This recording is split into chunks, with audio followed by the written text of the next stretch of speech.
Friends Ukraine Russia वारनि जी updates बेखौ नोंथांमोना मोननैसो होनो लालायबाय दिनै दावहानि ब्रैथि सान बे ब्रैथि सानाव जों नुनो मोनदों रासियाया गेदेर गेदेर सोहोरफोरखौ लानो हाजोबाखै जास्ट चेरनोबिलखौ लाबाय खारगिबखौबो लाबावनो हायाखै दिनैसिम रासिया लोगोसे कियेभखौथ' गोजाननि बाथ्रामोन बा खारगिबा माने बांद्राय गोजान नङा 80 किल'मिटारल' बुंजायो रासियानिफ्राय बा रासियान सापर्ट एरियानिफ्राय स' बेबायदि बिथिङाव खारगिबखौबो लानो हाबावाखै बिनिखायनो दिनैनि दिनाव जों नुनो मोन्दों व्लादिमिर पुतिन बिथाङा आर्मिनि कमान्डखौ गावनो आखायाव लादों आरो गोख्रों वार खालामनो थाखाय नाजादों दिनै नुनो मोन्दों कियेभआव गोख्रोङै माने मिसाइल एटाक खालामदों माने गुबुन सानफोराव जाबायदि एटाक खालामदोंमोन बिनिख्रुइ बहुत गुन बारा एटाक खालामनाय थांदों दिनै लोगोसे जों मोनसे बाथ्राखौ आन्दाज खालामनो हादों जे नेक्स्ट जेनेरेशन हाथियार बाहायनो हागौ रासिया आरो मोनसे बाथ्राया ओंखारबाय थादों इमानुएल मेक्रन बिथाङा बुंनाय बादिब्ला बेलारुसाव निउक्लियार बम डेप्लय खालामनो हागौ रासियाया बे गावनि सेफटिनि थाखाय होनना बुंनांगोन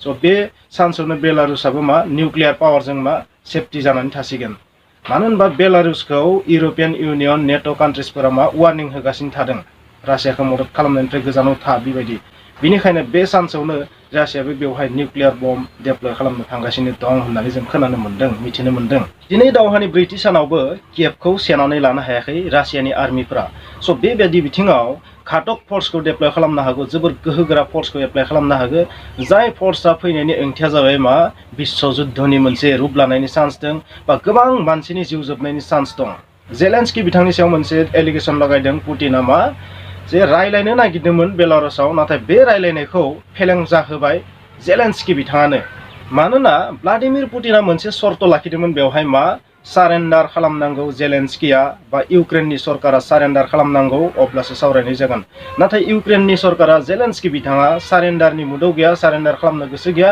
नांगौ जायोब्ला थैजासिम दावहा नांगोन बेबायदि बुंनानै सावरायनायाव बाहागो लायासै बा सावरायनायखौ फेलें खालामनायसै आरो बेखिनि समाव Joe Biden net' European union बायदि हादरफोरा मा खालामबाय थादों बिथांमोना माखासे बेन खालामदों माखासे सेंसन लगायदों इक'नमिक सेंसन लगायदों आरो गोदानै दिनैसो मा मोनसे टारगेट लादों मा सुइफ्टनिफ्राय रासियाखौ बाहेर खालामनाय आरो बेयो रेडि जाबाय थारैनो रासियाखौ सुइफ्टनिफ्राय माने इन्टारनेशनेल जि पेमेन्ट सिस्टेम बा इन्टारनेशनेल जि मानि ट्रेन्सफार सिस्टेम मोनसे हादरनिफ्राय मोनसे हादराव थांनाय जि सुइफ्ट बे सुइफ्ट जिथु सिस्टेम बेनिफ्राय 300सो बेबायदि रासियानि माखासे राङारि फसंथान बेंक बेबायदिखौ आउट खालामनायनि टारगेट लादों आरो गोबां रां माने फ्रिज खालामदों रासियानि बेंकनि इन्टारनेशनेल बेंकफोरनि रांफोरखौ फ्रिज खालामदों खायसे खायसे हादरा नुनो मोन्दों जार्मानिया एन्टि टेंक मिसाइल रकेट बेबायदि सिस्टेम हाथियार हरनो राजि जाबाय हरगोन आरो बेबायदिनो माखासे नेट' कान्ट्रिसफोरा बेबायदि गाव जेरै हागो हाथियारजों रांजों मदद खालामबोदों आरो बेबायदिनो इंलेन्डआबो माने ब्रिटेनाबो मदद खालामदों इउएसएआबो सेंसन खालामदों सैनिकफोरनो सान्थ्रिफोरनो आर्मिफोरनो मदद खालामनो थाखाय हाथियार हरदों रांखावरि हरदों बायदिसिना जा जगार मेडिकेल सिस्टेम बेबायदि हेफाजाब खालामनो थाखाय आवगायबोदों माने नुनो मोन्दों इउक्रेनखौ हाथियारजोंबो गोबां हादरा मदद खालामनो थाखाय आवगायबोनाय नुनो मोन्दों स' बेबायदि बिथिङाव दावहानि जि महर बेयो गुबुन रुप लानो थांगासिनो दं जुदि थाबैनो इउक्रेना जुदि सारेन्डार खालामाबा थारैनो बे दावहाया जोबोर गिथावना महर लानायनि मोनसे चान्स थागोन आरो मोनसे गिथावनाया जाहैबाय नेटवर्क रेपिड एक्सन फर्सखौ डेप्लय खालामनायनि खोथा होदों आरो डेप्लय खालामनो थाखाय माने सिगनेचार खालामनानै होबाय बा एक्टिभेट खालामनानै होबाय बे फर्सखौ जुदि बे रेपिड एक्सन फर्सआ जुदि थाबैनो जुदि कियेभआव फैनानै जुदि रैखाथि होनो हायो थारैनो रासियानि थाखाय इउक्रेनखौ फेजेननाया पसिबल जानाय नङा बेवहाय प्र' रासियान कान्ट्रि मोननै आजारबाइजान आरो तुर्की बिसोर मा मध्यस्था माने गेजेराव थानानै मोननै हादरनि गेजेराव थानानै माने मोननैखौबो गोरोबहोनो थाखाय नाजादों देट मिन्स सावरायनाय टेबोलाव लाबोनो थाखाय थियारि स' तुर्की आरो आजारबाइजाना बुंदों मा रासिया आरो इउक्रेन मोननैनिबो गेजेराव माबा मोनसे जेंना जेंसिखौ सुफुंसारनो थाखाय फोजोबस्रांनो थाखाय रेडि बेबायदि बुंदों बेखिनियाव जों मोनसे बाथ्राखौ नुनो मोन्दों रासियाखौ सुपार पावार जाजानो गिदों इउनाइटेड स्टेट्स अफ आमेरिका नेट' कान्ट्रिज जेसेबां दं लोगोसे इउर'पियान इउनियन कान्ट्रिज जेसेबां दं सुपार पावार जाजानो गिदों बेनिखायनो बिथांमोना गिबियाव इक'नमिक सेंसन लगायदोंमोनबाबो नाथाय दा हाथियारनि मदद होनो थाखाय आवगायबोबाय इउक्रेनखौ नांगौ जायोबा आर्मिनिबो मदद होगोन बेबायदि मुडआव बिथांमोना फैबाय आरो बिथांमोना लाजिदोंबो एसेबां हादरा लोगो नांनानै रासियाखौ गंग्लाय होनो हायाखै स' बिथांमोननि जोबोर गिदिर फेलार होननानै आं बुंगोन बेनिखायनो बै हादरफोरा बै मोननै हादरनि गेजेराव सावरायनाय टेबोलाव लाबोनो गारनानै दावहाखौ बन्द खालामनो नाजानो गारनानै हाथियारसो साप्लाय होगासिनो दं आरो इउक्रेना माने इउज जागासिनो दं दा जों नुनो मोनदों इउक्रेना दावहाथिलि जानो थांगासिनो दं इउर'पियान इउनियन, नेट', USA आरो रासियानि गेजेराव।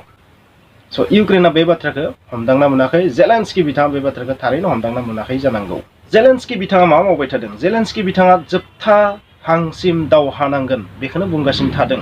मानसिफोरनो मा हाथियार रानदों, हिउमेन सिल्ड बानायदों जेन रासियानि आर्मिफोरा एटाक खालामनायनिफ्राय गोजानाव थायो। इउक्रेना गरिला वार स्टार्ट खालामदों। स' एसेबां सहसै इउक्रेनखौ डमिनेट खालामनो हाया रासिया बेबायदि। आरो जों माखासे नुनो मोनदों प्रुफ, थारैनो रासियाया जायखौ इजि होनना सानदोंमोन एसेबां इजिबो नङा इउक्रेनखौ सेनानै लानाया।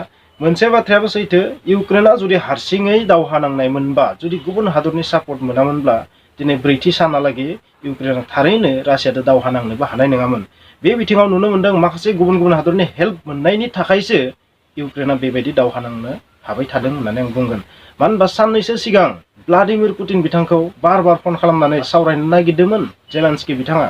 नाथाय जेब्ला बै हादरफोरनि हाथियारनि मदद मोननाय लोगो लोगो बिनि जि मुड बेयो चेन्ज जालांबाय। जेलेन्स्की बिथाङा इन्डियाखौबो मदिखौबो फनजों रिक्वेस्ट खालामहरदों जे गावसोरखौ सापर्ट खालाम, रासियाजों सावराय, रासियाखौ दावहाखौ दोननो थाखाय बुं, रिक्वेस्ट खालाम, बेबायदि गोबां रिक्वेस्ट खालामहरगासिनो थादों जेलेन्स्की बिथाङा। नाथाय भारतआ जानो इउक्रेनखौ थोंजोङै सापर्ट खालामनो हागोन?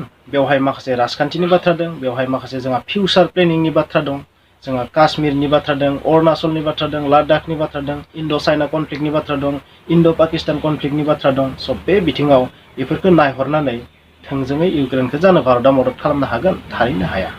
आरोबाव इउक्रेनाव मोनसे हरखाब चेन्ज जानायखौ नुनो मोनदों। मा गिबियावथ' हौवा मानसिफोरासो 16 बोसोरनिफ्राय 60 बोसोरनि हौवा सुबुंफोरासो हाथियार हमदोंमोन। नाथाय दा नुदों हिनजाव मानसिफोराबो आइजोफोराबो हाथियार हमनो हमदोंसै। एक्स मिस ग्रेन्ड इउक्रेन एनस्टेसिया लेनाखौबो हाथियार हमनाय नुनो मोनदों। स' थारैनो दुखुनांथाव, बिथां आइजोआबो बेबायदि हाथियार हमदों गावनि हादरनि रैखाथिनि थाखाय। इउनाइटेड नेशन्स अर्गेनाइजेसना मा मावदों दिनैसिम? बिथांमोना निन्दा खालामनो समखौ हगारबाय थाबाय। जाय समाव रासियाखौ होबथानांगौमोन बै समाव होबथानो राखैसै। नुनो मोनदों इउएनआ मोनसे निन्दा प्रस्ताब लाबोदोंमोन। UNSC इउनाइटेड नेशन्स सिकिउरिटि काउन्सिलाव मोनसे निन्दा प्रस्ताब लादोंमोन। रासियानि हेंथायै निन्दा प्रस्ताबखौ पास खालामनो नागिरदोंमोन। नाथाय बे प्रस्ताबाव मा जाखो नोंथांमोना नुदो, रासिया भेट' पावार इउज खालामनानै बेखौ इनभेलिड खालामनानै होगारगारबाय। मा हादरा रासियानि हेंथायै सापर्ट खालामदोंमोन? 11 हादरा सापर्ट खालामदोंमोन। बेफोर जाहैबाय मा USA, Britain, France, आलबेनिया, Brazil, गेबन, Ireland, Kenya, Mexico', Norway आरो घाना। आरो बे निन्दा प्रस्ताबाव भारत, UAE आरो चाइनाया बाहागो लायाखैमोन। मानो होनबा जोंहा गावनि पार्सनेल मामला दङ। इन्डियाया जुदि दिनै रासियानि हेंथायै सापर्ट खालामबा मा जागोन? अरायनि थाखाय एभारलास्टिं बा अरायनि थाखाय जोंखौ मदद खालामग्रा लोगो मोनसे हादरखौ जों खोमानानै लानांगोन। मानो होनबा गासैबो खैफोदनि समाव रासिया इन्डियानि जानानै बाथ्रा बुंबोदों, इन्डियाखौ मदद खालामबोदों। बै जायफोर हादरफोरा दिनै नेट' कान्ट्रिज, इउर'पियान इउनियन, USA बेबायदि हादरा इन्डियाखौ गाज्रि मोनो नङा होमबा? नाथाय बै हादरफोरा इन्डियानि खैफोदनि समाव इन्डियाखौ माब्लाबाबो सापर्ट खालामाखै। इउक्रेना इन्डियाखौ माब्लाबाबो सापर्ट खालामाखै। बेनिखायनो बे जि निन्दा प्रस्ताब जादोंमोन बेवहाय इन्डिया रावखौबो भट होआखैमोन, ना इउक्रेननि जानानै ना रासियानि जानानै। आरो बेबायदि खालामनायनि थाखाय व्लादिमिर पुतिन बिथाङा इन्डियाखौ जोबोर बाख्नायदों आरो फिउचाराव इन्डियानि बे मददखौ माब्लाबो बावगारा होननानै खोथा होदों। नाथाय बे जि निन्दा प्रस्ताब बे जेबो मिनिं थायासै। मानो होनबा रासिया भेट' पावार थानायखाय भेट' पावारखौ इउज खालामना होनानै बेखौ इनभेलिड खालामनानै होदों। गासै 4 हादरनियाव भेट' पावार दं। बेफोर जाहैबाय मा USA, United kingdom, France, Russia आरो चाइना। दा बै भेट' पावार थानाय हादरफोरनियाव मा गोहो दं जे बबेबा मोनसे जुदि प्रस्ताब लायोबा बै प्रस्ताबखौ इनभेलिड खालामनो हायो जायखिजाया मोनसे भेट' पावार थानाय हादरा। थारैनो बे UNOनि मोनसे गोरोन्थि होननानै आं बुंगोन। जाय हादरा गुबुन मोनसे हादरखौ एटाक खालामबाय थादों, जायनाव भेट' पावार दं, बै हादरनि हेंथायै निन्दा प्रस्ताब बोरै possible? This is not possible. बेनिखायनो बे मिनिंलेस होननानै आं बुंगोन आरो बेयाव इन्डिया भट होयैया बेस्ट जादों होननानै आं बुंगोन। बुंनो थाङोब्ला UNO, भेट', इउनाइटेड नेशन्स अर्गेनाइजेसन, USAनि बेफोर खामानिया बुहुमखौ खावनै खालामनायनि बादै जेबो नङा। बिथांमोना दिनै दावहाखौ फोजोबनो थाखाय बायदिसिना राहासो लानांगौमोन। बिथांमोना दिनै हाथियारसो साप्लाय होदों। जेलेन्स्की बिथांखौ बुजायनोसो नांगौमोन जे सावरायनाय टेबोलाव फैनांगौ। बेबायदि साधारन सुबुंफोरनो हाथियार होनानै जेबो लाब गैया। नाथाय जों नुनो मोनदों रासियानि हेंथायैसो हाथियार होगासिनो थादों बे हादरफोरा। बेबायदि बिथिङाव मा बिथांमोना इउक्रेनखौ बासायनो नागिरदों ना इउक्रेनखौ फोजोबस्रांनो नागिरदों इउक्रेना बाहायजादोंसो नामा आंथ' बेबायदिसो नुहुरदों स' बिथांमोना गाव डिसिसन लानांगौ एसेबां थगायजाबाय बिथांमोना नांगौ समाव बिथांखौ रावबो मदद खालामनो फैयाखै नाथाय दिनै रासियानि आर्मिया इउक्रेननि कियेभ सोहोरनि खाथियाव सहैबाय बै समाव हाथियार हरफ्लानानै मा जानो मानो होनबा बै हाथियारा कियेभनि खाथिसिम सफैनायानो नंखाया मानो होनबा बेंनानै लाखाबाय माखासे जायगाथिं रासियानि आर्मिया होथेजोबखाबाय बै आर्मिफोरा कियेभसिम फैनो हानायनि कुनु पसिबिलिटियानो गैया साथिं फैबाबो गावख्लायगोन हाथिं फैबाबो दावहा नांनांगोन रासियानि आर्मिजों स' मिनिंलेस जादों जाय समाव आर्मिया फैनांगोन बै समाव फैयाखै माने अखा हाखांनायनि उनाव साथा हमनाय बुंनो थाङोब्ला रासियाखौ सुपार पावार जाजानो गिनानै बेबायदि मावदों होननानै आं बुंगोन मानो होनोबा इउक्रेन रासियानि बे दावहायाव जुदि रासिया जुदि देरहायोबा थारैनो रासिया सुपार पावार बिमुंखौ लानो हागोन होननानै आं सानो भारतआ UNSCआव निन्दा प्रस्ताबाव भट होयैखौ गोबां हादरा दुखु मोनदों नेट' कान्ट्रिज इउर'पियान इउनियनफोरा गाज्रि मोनदों USA गाज्रि मोनदों कानाडाया गाज्रि मोनदों माखासे हादरा गाज्रि मोनदों नाथाय भारतआ मा जाहोननि थाखाय भट खालामाखै बेखौथ' भारतआ डाइरेक्ट बुंनो हायाखै नाथाय भारतआ मोनसे बाथ्रा बुंदों रायलायनायजोंसो बेखौ सल्भ खालामनो हायो डायलगजोंसो बेखौ सल्भ खालामनो हागोन दावहाजों नङा दावहाजों मोनबो बिथिङा सल्भ जाया मोनसेखौ सापर्ट खालामबा गुबुना गाज्रि गुबुनखौ सापर्ट खालामबा मोनसेया गाज्रि मोनगोन बेनिखायनो भारतआ सापर्ट खालामाखै लोगोसे भारतआ बुंदों इउक्रेनाव भारतनि 20,000निबो बांसिन सिटिजेन दं बै सिटिजेनफोरखौ रैखा खालामनाया गिबि स्टेप भारतनि थाखाय बेनिखायनो बै सिटिजेनफोरखौ इन्डियाआव लाबोफिननो हानांगोन इन्डिया आरो बेबो मोनसे इन्डियानि थाखाय कनसार्न बेनिखायनो बे बिथिङाव रावखौबो मदद होनो हाया बे मददनि थाखाय इन्डिया मा खहा जानो हागौ बाहाय गाज्रि मोनजागोन नेट' कान्ट्रिज इउर'पियान इउनियन USA जों गाज्रि मोनजागोन नङा होमबा आरो बै गाज्रि मोनजानाया बांद्राय गेदेर बाथ्रा नङा इउक्रेना गाज्रि मोननो हागौ इन्डियाखौ नाथाय थेवब्लाबो बयबो मदिनि सायाव मोनसे आसा दं जे मदिजोंसो पुटिनाबो रायलायदों जेलेन्सकी बिथाङाबो रायलायदों नालाय मदिया ओरैबायदि सासे लिडार बिथाङासो बे मोननै हादरखौ मोनसे टेबोलाव लाबोनो हागोन खोमा ओरै मोनसे आसा थिदों बुहुमनि हादरफोरा आरो जुदि बेबायदि जुदि मदिया मावनो हायोबा थारैनो मदिखौ धन्यबाद होनांगोन वर्ल्ड लिडार होनना बुंनांगोन आरो बेबायदि बिथिङाव खिन्थु मदिया मोनसे खामानि मावनाया मोजां खारन दिनैसिम इन्डियाया भेट' पावार गैया इउनाइटेड नेशन्स अर्गेनाइजेसनाव जुदि बेबायदि खालामनो हायोबा थारैनो इन्डियाबो मोनसे क्लेम खालामनांगोन जे इन्डियानो भेट' पावार होनांगौ स्थायी मेम्बार होनांगौ इन्डियानो स्थायी मेम्बार दा मोनबा दं नङा होमबा आंनि बादिब्ला इन्डिया बै भेट' पावारखौ बिनांगौ आरो लोगोसे इउक्रेनखौ बुंनांगौ माब्लाबा पाकिस्तानखौ सापर्ट खालामा माखासे गिरगिट बादि लोगोफोरखौ मोनगोन नेट' कान्ट्रिज इउर'पियान इउनियन USA जेथिं थायो बिथिंनो बिरफानाय बे हादरफोरखौ लोगो मोनगोन जायफोरा डेम'क्रेसिनि थिकादार होनना लायो गावसोरखौ जाय शान्तिनि पुजारि होनना लायो गावसोरखौ जाय शान्तिनि थिकादार होनना लायो गावसोरखौ बै हादरफोरखौ लोगो मोनगोन नाथाय पारमानेन्ट लोगो रासियाखौ खोमानानै लानांगोन जुदि इउक्रेनखौ मदद खालामोबा इन्डिया निउट्रेल पजिशनाव थानायनि मोनसे लाबा बेनो फिउचाराव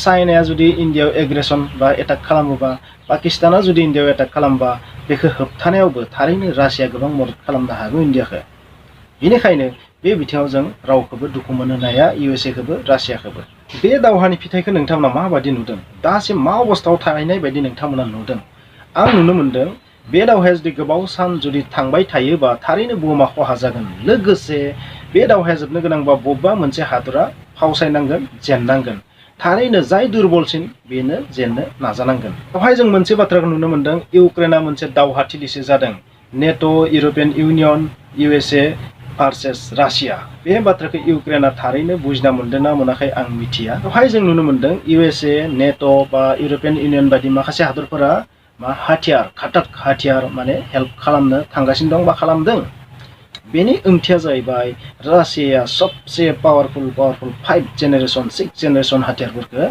बाहायनो हागौ स' बेबायदि बिथिङाव दावहाया मा रुप लागोन नोंथांमोनाबो साननानै नाय एलन मास्क बुहुमनि बयनिख्रुइ धोनिसिन सुबुं स्पेस एक्स कम्पानिनि बिगोमा मंगल ग्रहआव फामु लुनो नागिरनाय सुबुं अखाफोराव साहा दखान होनो नागिरनाय सुबुं स्पेस एक्स टेस्ला कम्पानिनि मालिक एलन मास्क बिथाङा गावनि स्टारलिंकआव थानाय जेसेबां सेटेलाइट दं आर्टिफिशियेल सेटेलाइट बेखौ इउक्रेननि आर्मिफोरखौ मदद खालामनो थाखाय माने सिगनेचार होबाय राजि जाबाय बेनि ओंथिया जाहैबाय इउक्रेना बेबायदि मदद मोननायनि उनाव रासियानि सायाव जाबायदि एटाक खालामगोन बेवहाय जोङो रासिया सिङाव थाग्रा बिगियानाव रासियाथ' खुनु खम नङा बेबायदि बिथिङाव रासिया S-500खौबो इउज खालामनो हागोन S-500आ ओरैबायदि मोनसे मिसाइल सिस्टेम बे सेटेलाइटखौबो गावख्रुबनो हायो बेजों बेनिखायनो बेवहाय जेलेन्सकी बिथाङा ग्रेट डिसिसन लानो रोंनांगोन जे मानसिफोरखौ हिउमेन सिल्ड खालामनाया कारेक्ट जादो हाथियार राननाया कारेक्ट जादो बेबायदि गोहो गैयालासिनो गुबुन हादरफोरनि मदद लानानै बेसेबां दिन दावहा नांनो रासियाजों जायनि हाथियार पावारजों इउरपनि मोनसेबो हादरा तिष्टिनोनो हाया। हादरफोरनि माने जेक होनायाव थुखांनायाव दावहा नांबाय थास्लायस्लाय नेट'आव जइन जाया बिदि बुंफ्लानानै दावहाखौ बन्द खालामबाबो मोजांसिन जायो होननानै आं बुंगोन। अखा हाखांनायनि उनाव साथा लाग्रा लोगोफोरखौ फोथायनानै इउक्रेना गावनि हादरखौ नस्थ' खालामनानै लादों होननानै आं बुंगोन। दिनै बेबायदि दावहानि गेजेरजों रासियाखौ उइक खालामनायनिबो मोनसे षड़यन्त्र होननानैबो आं बुंगोन। रासियाखौ बेबायदि दावहा नांहोनायनि पलिसिया बैबायदि इउरपियान हादरफोरनि इउएसए नि मोनसे टेकनिक होननानै आं बुंगोन। मानो होनबा बिथांमोना रासियाखौ उइक जाजानायखौ लुबैयो। रासियानि सायाव माखासे सेंसन लगायनानै रासियाखौ उइक खालामनो नाजानायनि मोनसे प्रसेस होननानै आं बुंगोन।